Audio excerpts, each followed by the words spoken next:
yang kita bahas itu tentang sakit mata ya. Tentang sakit mata ya. Hari ini tentang bab al-kibru, larangan untuk berlaku sombong. Al-kibru dari kata serumpun dengan al-kabir, serumpun dengan kibria, serumpun dengan takabur, yang artinya adalah besar. Al-kibru itu besar. Memang dia besar dan mengakui itu kepada orang lain kebesaran itu kibr. Makanya pemilik kebesaran adalah Allah. Manusia ada yang kibr, ada yang memang besar. Namun kesalahan dia ketika kebesaran itu dia akui dan dia rasa-rasa. Ada lagi takabur. Takabur itu tidak besar sebenarnya, tapi merasa besar. Jadi ada kibr, ada takabur. Kibr itu memang besar dia dan mengakui besar itu di hadapan orang lain. Tapi kalau takabur sebenarnya tidak besar, tapi dia mengaku besar. Hanya ada dua, ada yang besar dan ada yang merasa besar. Ada yang benar, ada yang merasa benar. Beda itu. Ada yang mungkin orang itu benar, tapi merasa orang benar itu dia saja, yang lain itu salah. Ada yang kedua, sebenarnya itu tidak benar, tapi merasa benar. Nah, itu lebih-lebih lagi menyalahkan orang lain. Maka di dalam hadis Nabi SAW ada 3 orang yang tidak akan Allah lihat nanti di hari kiamat, dan di dunia pun dosanya dilipat gandakan. Yang pertama adalah penguasa zalim, malikun zalim. Yang kedua adalah syaikhun zanin, aki-aki berzina. Yang ketiga adalah ailun mustakbir, orang miskin yang sombong. Salasun la yanzurullahu ilaihim wa la yukallimuhum yawmal qiyamah. Ada 3 orang yang tidak akan Allah lihat. Maksudnya Allah tidak mau melihat mereka. Wa la yukallimuhum, tidak juga mengajak bicara mereka. Jadi tidak dipedulikan, dicuekin, tidak mau di bahasa Sunda nanti dipalire. Allah acuh, Allah biarkan. Dan situasi yang paling menyakitkan di hari akhirat itu kita tidak ada yang perhatikan. Jabab perjalanan akhirat itu sangat panjang sekali.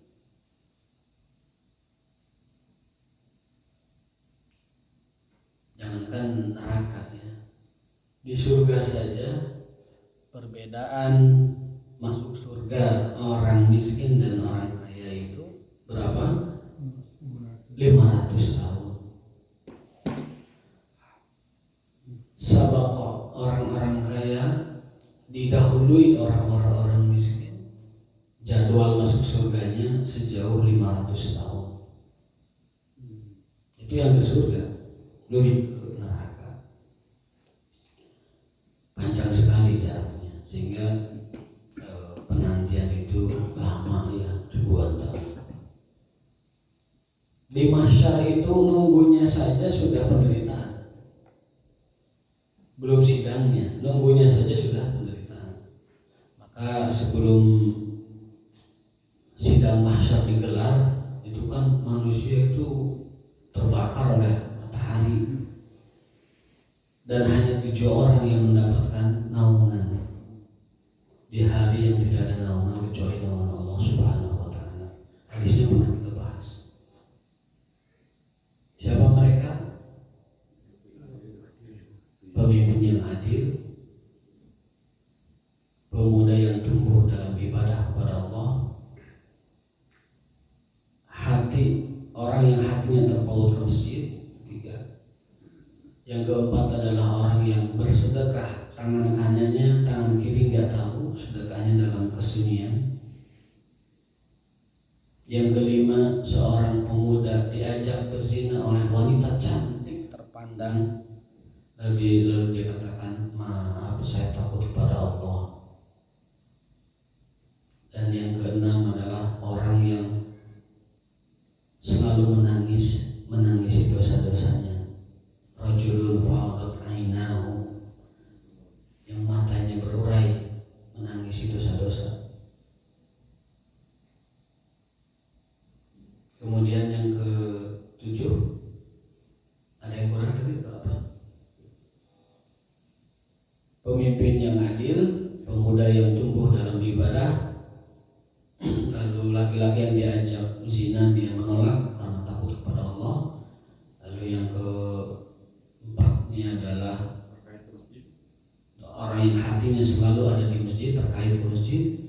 Kemudian yang sedekah tidak diketahui oleh siapapun sedekahnya.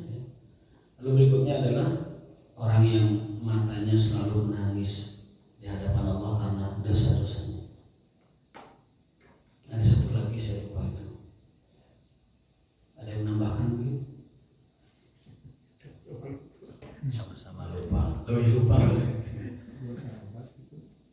Iya, 2 sahabat yang saling mencintai karena Allah dan membencinya pun karena Allah. Jadi persahabatannya itu motivasinya adalah karena Allah. 2 orang yang mencintai. 2 orang yang mencintai, 2 sahabat yang mencintai, motivasinya karena agama.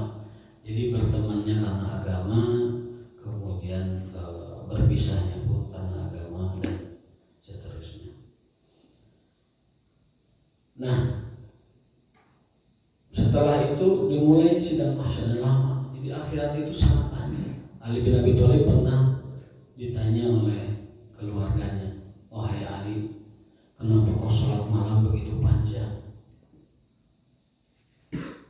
Kata beliau, inna safaral akhirati tawil. Sesungguhnya perjalanan akhirat itu sangatlah panjang. Aku ingin memangkasnya dengan qiyamul lail. Makanya qiyamul lail itu jangan pernah ditinggalkan. Kenapa? Karena tadi dia bisa memangkas perjalanan akhirat. Tadi malam saya witir, malah subuhnya kelabasan. Witir jam berapa malam? Witirnya jam Tadi witirnya sebelum tidur. belum tidur. Ya, qadarullah, kadang ada tidak sengaja ya. Makanya ada hadis, barang siapa yang tertidur dari sholat atau lupa melakukannya, falyusolliha idza dzakara, maka segeralah melakukan sholat saat dia ingat. Artinya apa? Artinya di situ Rasulullah SAW mengakui bahwa kadang ada orang yang luput sholatnya karena sebab yang dia tidak sengaja. Mudah-mudahan Allah memudahkan urusannya. Termasuk yang lupa atau tidak melaksanakannya dengan sebab yang dia sendiri tidak bisa menghindarkannya. Dari hadis ini para ulama berpendapat orang yang dulu ketika sebelum hijrah belum sholat, maka hendaklah dia mengqadha sholatnya. Dari hadis ini dalilnya. Ya. Saat dia ingat segera sholat. Kalau dulu misalkan usia taubat hijrah kita 40 tahun, berarti kan akil balik 15 tahun. Nah, 25 tahunnya itu diqadha. Karena ada hadisnya la kafarata illa dzalik, tidak ada kifarat sholat kecuali dengan cara itu. Makanya para ulama termasuk Profesor Dr. Wahbah Zuhaili, penyusun kitab Fiqhul Islam wa Adillatuhu 18 jilid, Fikih Islam 18 jilid, orang Syria. itu berpendapat dan menguatkan pendapat yang itu. Siapa yang kelewat sholat baik karena tidur atau karena lupa, maka hendaklah mengqadanya saat dia ingat. Tidak ada kafarat kecuali itu. Apalagi yang disengaja. Di kita termasuk yang mendukung pendapat ini itu Profesor Quraisy Shihab. Kalau dari kalangan anak mudanya ya Ustaz Abdul Somad juga ngambil pendapat ini. Karena itu yang paling menenangkan untuk mengkafarat sholat-sholat kita yang tidak kita lakukan. Meskipun ada pendapat lain, tidak usah mengqadha seluruh sholatnya, cukup saja bertaubat dan meminta ampun kepada Allah, perbanyak amal kebaikan, mudah-mudahan amal baiknya menutup kesalahan dosanya ketika meninggalkan sholat. Tapi bagi saya pribadi lebih tenang yang pertama. Kenapa? Walaupun kita sudah memperbanyak amal baik, tetap sholat mana tidak tergantikan. Jadi tidak akan cukup untuk menambal dosa kita meninggalkan sholat. Padahal dosa tidak sholat itu lebih besar dari dosa berzina, lebih besar dari dosa minum khamar, lebih besar dari dosa kabur dari medan perang, lebih besar dosa dari riba, lebih besar dosa dari membunuh dan sebagainya. Dosa tidak sholat lebih besar dari seluruh dosa kecuali syirik. Dosanya paling besar. Yang syirik aja Allah haramkan surga. Innahu man yusyrik bihi faqad haramallahu alaihi jannah wa ma'wahu nar wa bi'sal masir. Sesungguhnya siapa yang berbuat kemusyrikan, Allah haramkan surga. Wa ma'wahu nar, dan tempatnya adalah di neraka. Jadi pemilik surganya tidak sudi apabila orang yang berbuat kemusyrikan memasuki surga. Yang keduanya adalah sholat. Masalah kumpi saqar qalu lam naku minal musallin. Penyebab orang masuk ke dalam saqar karena tidak sholat. Tadi Pak Haji menerangkan pas saya datang, pembeda antara kekafiran dan keimanan adalah sholat. Man tarakaha faqad kafar, barang siapa meninggalkannya maka dia telah kafir. Nah, itu beberapa hal yang menyebabkan seseorang itu masuk ke dalam neraka. Kita akan kembali ke tema awal kita bahwa sombong yang paling besar itu adalah sombongnya orang yang tidak pantas sombong. Orang miskin tapi sombong. Makanya tadi ada salasun, 3 orang yang tidak akan Allah ampuni. Maksudnya tidak akan Allah lihat, tidak akan Allah perhatikan, tidak akan Allah ajak bicara. Yang pertama itu pemimpin zalim. Kenapa pemimpin zalim? Karena dia diberi amanah, harusnya amanah dan profesional. Harusnya dia memerintah dengan adil, harusnya memerintah dengan benar, tetapi malah dia menyelisihi ataupun mengkhianati amanah. Maka orang seperti ini dosanya dilipat gandakan. Pemimpin yang zalim, pemimpin yang tidak adil, menerapkan kebijakan-kebijakan yang menyengsarakan rakyat, maka dosanya 2 kali lipat. Yang kedua, syekhun zanin,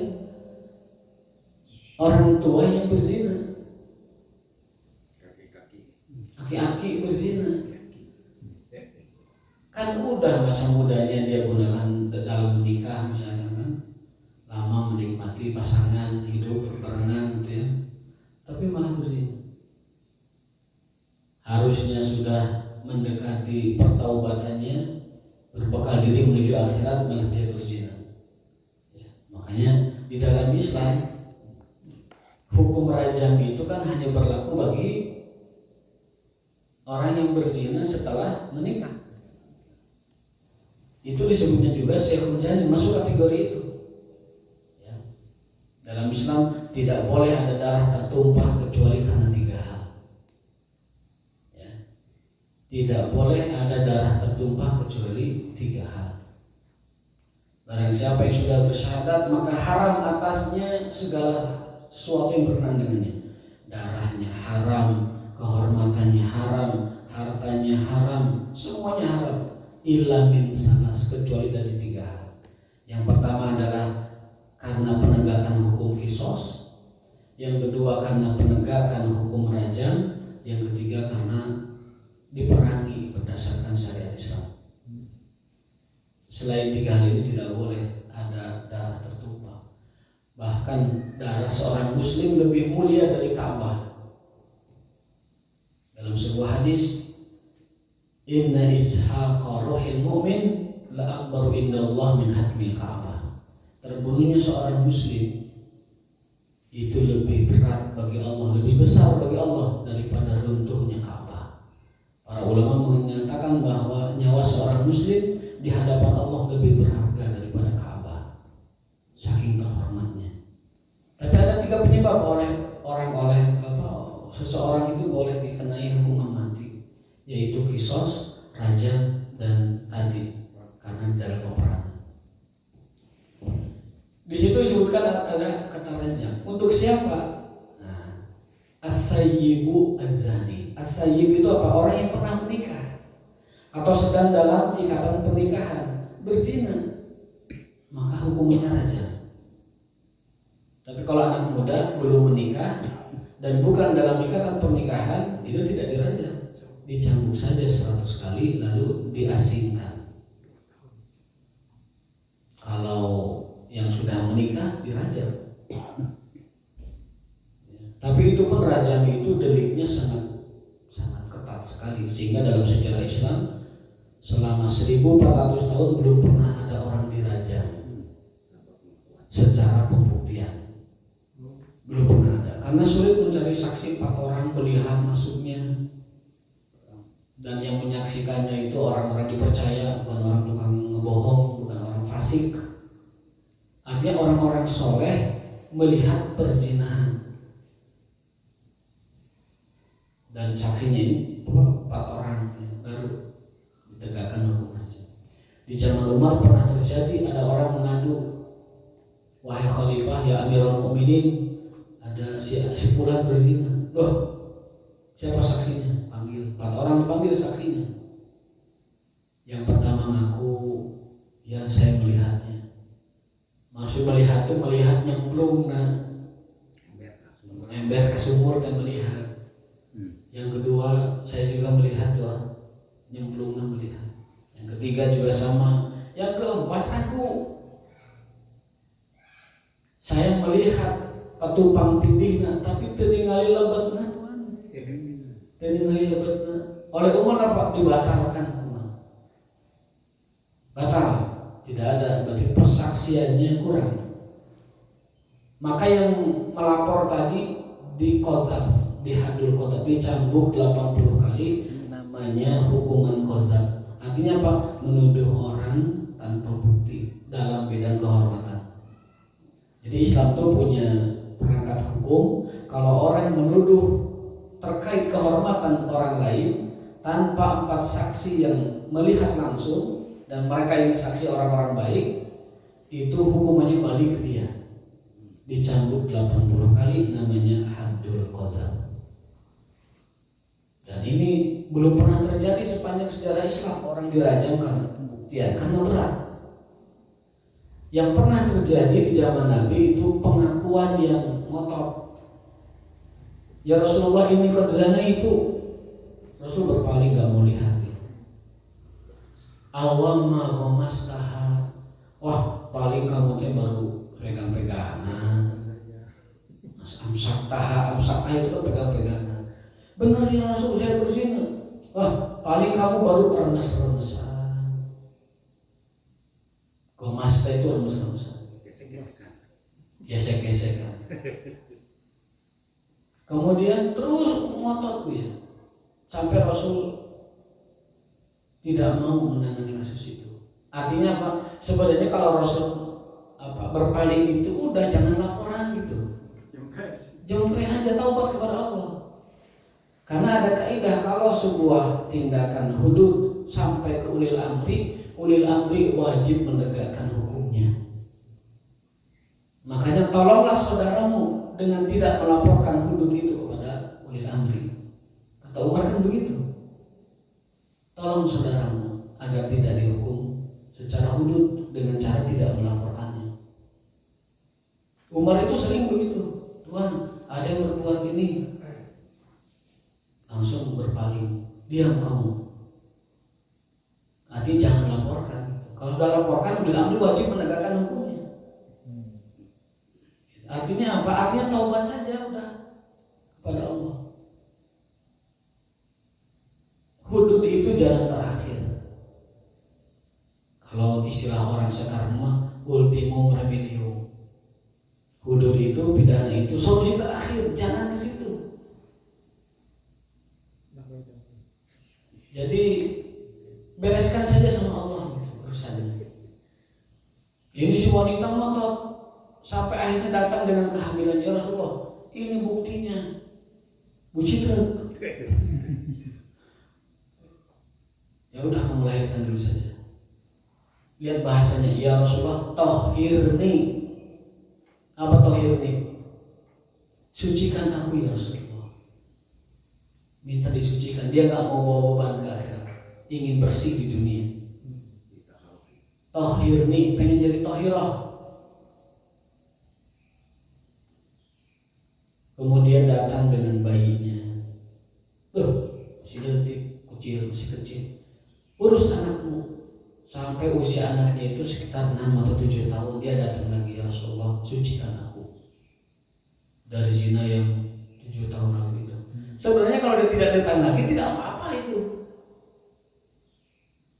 Artinya dia menarik pengakuannya. Akhirnya dirajam.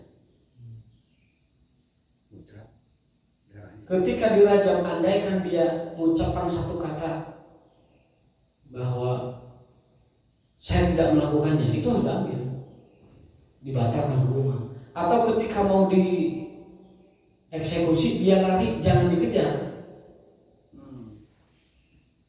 Atau kalau dia mengatakan saya tidak mau dihukum, jangan dipaksa. Harusnya. Dan yang terjadi, dianya itu diam saja, menerima hukuman itu, ya udah dirajam.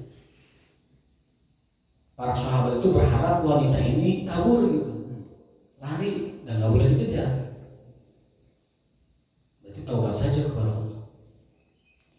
Nah, singkat cerita itu dieksekusilah rajam itu berdasarkan pengadilan. Rasul sendiri hakimnya. Itu adalah yang menceratnya itu mengenai Khalid bin Walid. Khalid itu marah, bahasa orang nama, brengsek kamu. Sudah kamu berzina, darahnya kena saya lagi. Ayah model begitu Pak, orang itu yang emosian. Makanya emosi Khalid disalurkannya ke jihad.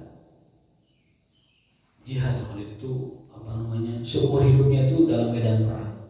Makanya hadis riwayat Khalid sedikit. Terus Khalid itu sahabat yang paling sedikit ilmunya karena di medan jihad terus. Beda dengan Abu Hurairah, Abu Dzar Al-Ghifari, apalagi sahabat-sahabat lainnya nempel terus. Ring satunya Rasulullah, ilmunya banyak. Khalid itu perang terus. Ketika ada orang melapor, ya Rasulullah, semua orang sahabat Nabi sudah saya tarik zakatnya, ya sudah nisab dan haul, saya sudah tarik zakat. Tinggal yang belum itu tiruan. Di antara tiruan itu ada Khalid bin Walid, dia belum bayar zakat ya Rasulullah. Kata Rasulullah apa? Bahasa orang nama ya mengumpat itu. Mana hewanianan lagi si Khalid? Khalid itu di medan perang terus, itu bukan duit dari bahasa orang nama. Artinya dia tidak usah ditarik zakatnya. Itu Khalid. Jadi walaupun dia seorang fatihun, pembuka penakluk wilayah, harusnya uangnya banyak kan, setiap daerah penaklukan dia mendapatkan jatahnya. Tetapi dia sedekahkan itu, sehingga dia tidak banyak uang, tidak banyak harta, walaupun dia banyak menaklukkan wilayah. Kata Rasulullah, kamu jangan tagih zakatnya Khalid, nggak akan ada. Karena apa? Dia itu ahli jihad dan ahli sedekah.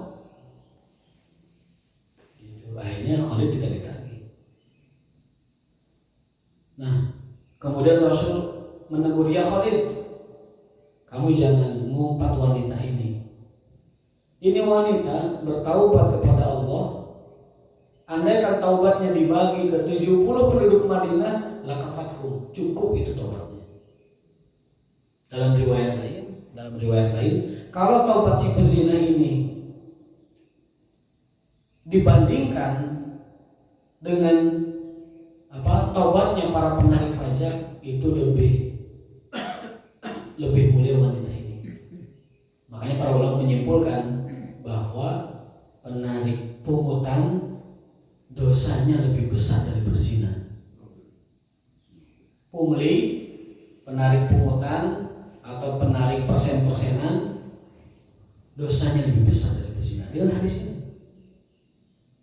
andaikan taubatnya si pezina ini dibagi kepada para pelaku shahibu muksin, penarik pungutan, itu akan mencukupinya. Ya, pegawai bea cukai dan pajak. ya, saya tidak akan melebarkan masalah. Saya berbicara tentang hukum Islam, ya. Dan saya tidak menyebut identitas apa. Jadi ini murni keilmuan bahwa dalam Islam yang mungut, yang pungli terutama itu lebih besar dosanya dari berzina.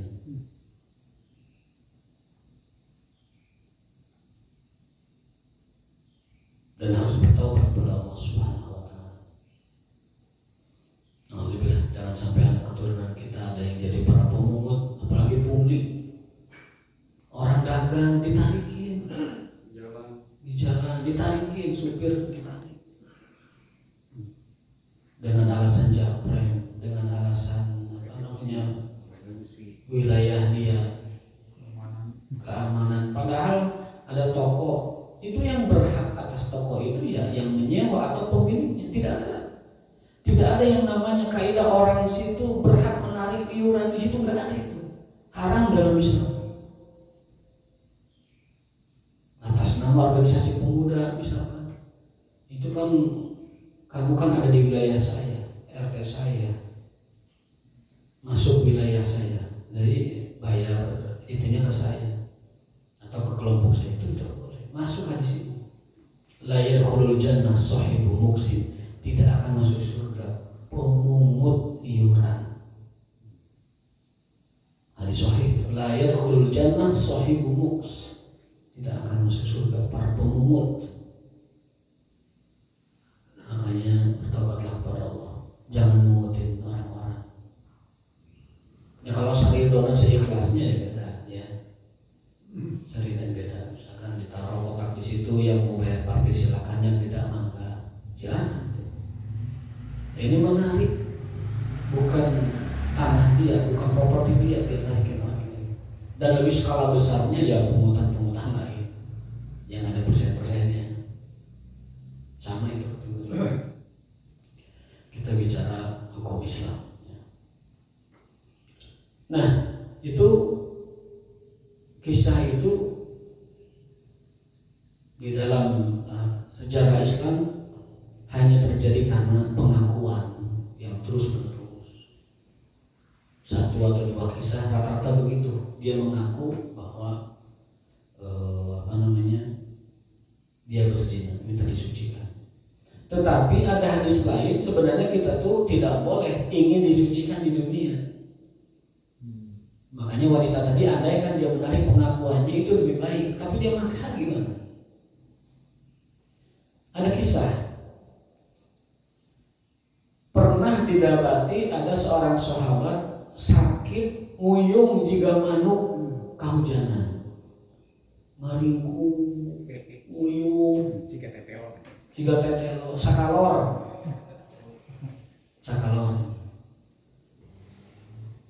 Rasul berkunjung. Ini tentang syubhat pikirannya. Rasul berkunjung.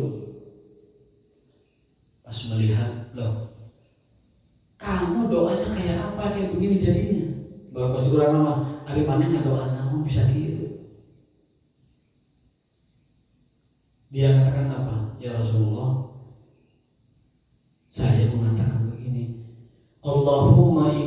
mu'adzibi yaumal qiyamah fatahhirni. Ya Allah, jika kau nanti takdirkan aku sebagai penghuni neraka, beresin di sini saja. Ya Allah, kalau engkau nanti akan menghukumku di akhirat, hukum saja aku di sini. Sucikan aku di sini. Aku tidak mau dihukum di akhirat. Bereskan di sini. Rasul terkejut. Oh, ada orang doanya seperti itu. Sehingga dia dikasih sakit yang tadi seperti ayam sakalon itu. Tetelo, muyung, dupluk seperti ayam kehujanan. Bahasa hadisnya juga seperti piit. Hadis aja ada sahabat sakit ngaringkuk muyung juga piit. Ditanya Rasul, kenapa kamu, apa yang kamu baca? Saya bacanya itu, ya Allah, ikut tamu adib yaumal qiyamah. Kata Rasulullah, mulai sekarang ganti bacaanmu itu dengan apa? Rabbana atina fid dunya hasanah wa fil akhirati hasanah wa qina azabannar.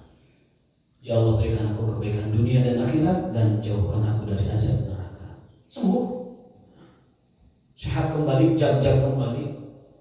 Lalu di akhir hadis Rasul bersabda, kamu tidak akan sanggup melawan Allah. Kamu tidak akan sanggup menerima hukuman Allah. Bahasa orang ulah balaga. Jangan merasa ingin suci lalu minta kepada Allah, hukum saja sekarang ya Allah. Enggak boleh. Ya. Itu syubhat namanya. Minta dihukum di dunia itu syubhat. Bukan dari Islam. Ajaran Islam seperti itu. Kita sebesar dosa apapun, bahkan menggunung seperti langit, bahkan sampai ke langit ketujuh dosa kita, lau zahaba dzunubuka ananas sama, dosa itu sampai ke langit ketujuh. Summa ataitani, lalu kau datang dengan minta ampun, lalu ghafartu laka, aku ampuni. Nah, ini kembali ke kisah tadi, luar biasa bahwa Rasulullah SAW mengajarkan kita jangan sampai kita salah dalam berdoa. Itu yang kedua, syaikhun zanin, aki-aki yang berzina. Dalam Islam itu hukumannya lebih berat dan dosanya dilipat gandakan. Bukan berarti anak muda boleh berzina, bukan. Itu dicambuk 100 kali juga keras, itu sakit. Coba diusir. Diasingkan. Jangan diasingkan, itu lebih parah lagi diasingkan itu dalam waktu yang lama. Setahun 2 tahun itu berat. Yang ketiga, yang tidak akan Allah lihat hari kiamat, yang tidak akan Allah perhatikan, tidak akan diajak bicara. Yang ketiga itu adalah fakirun mustakbir, orang miskin yang sombong. Orang kaya sombong, aya nu disombongkeun. Aya leheumna, lah teh saya mah beunghar, nya sombong gitu nu aya beunghar. Ini ada yang miskin sombong. Teh supakal. Di rumah teh saminggu Indomie ditinyu, tapi ari keluar gindingna luar biasa, eleh kabeh. Ada yang begitu, ada yang ada ucapannya merasa tinggi gitu. Nah itu orang yang miskin tapi sombong lebih berbahaya daripada kaya yang sombong. Berarti dapat kita kiaskan, orang bodoh merasa pintar lebih bahaya daripada orang pintar beneran. Orang yang merasa alim lebih berbahaya daripada orang yang alim beneran. Orang alim beneran ada yang dia sombongkan, mungkin ilmunya, tapi orang yang tidak alim, dia merasa alim, itu lebih berbahaya dan sombongnya itu dilipat gandakan dosanya. Lalu sombong itu pemiliknya hanya Allah. Innal kibriya aridai wal azamata siyabi atau libasi. Sesungguhnya kesombongan itu adalah jubahku, selendangku. Sesungguhnya kesombongan, keangkuhan, kecongkakan, kepongahan adalah selendangku. dan keagungan adalah jubahku. Keagungan adalah jubahku. Faman naza'ahu ahadun, faman naza'ani ahadun, barang siapa yang merampasnya dariku, la azabtuhu, aku pasti akan siksa dia. Ini berat. Sesungguhnya kesombongan adalah selendangku, keagungan adalah jubahku. Siapa yang mengambilnya, merebut, merampasnya dariku, atau meminjamkan, memakainya selain aku, la azabtuhu, pakai lamnya lam taukid dan fi'ilnya fi'il madi, benar-benar pasti aku akan mengazabnya. Dalam hadis lain, khalaqtul jannata, saat aku ciptakan surga. Ini hadis riwayat Ahmad. Saat aku ciptakan surga, aku berpesan kepadanya, an la yadkhuluki mutakabbirun. Saat aku ciptakan surga, aku berpesan kepada surga, jangan sampai kau dimasuki orang sombong.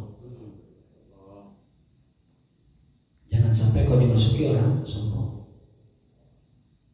Dan saat aku ciptakan neraka, aku berpesan kepadanya agar tidak boleh ada orang yang ramah tawadu masuk ke kamu. Tidak boleh ada orang tawadu di neraka, nggak boleh. Harus di surga, orang tawadu harus di surga. Artinya apa? Balasan ketawaduan adalah surga. Orang sombong pasti neraka. La yadkhulul jannata man kana fi qalbihi misqala dzarratin min kibrin. Tidak akan pernah masuk surga orang yang dalam hatinya ada setitik zarah kesombongan. Setitik zarah kesombongan. Tidak, bukan tempatnya surga itu bagi orang yang dalam hatinya ada setitik, walaupun ya setitik kesombongan. Nah, sekarang pertanyaannya, sombong itu apa sih? Sedikit saya yang minta waktu 3 menit. Kesombongan itu apa? Karena sahabat ditanya apa itu kesombongan, ada yang mengatakan orang yang pakaiannya bagus terus itu orang sombong. Ada yang markabnya, kendaraannya bagus terus itu yang sombong.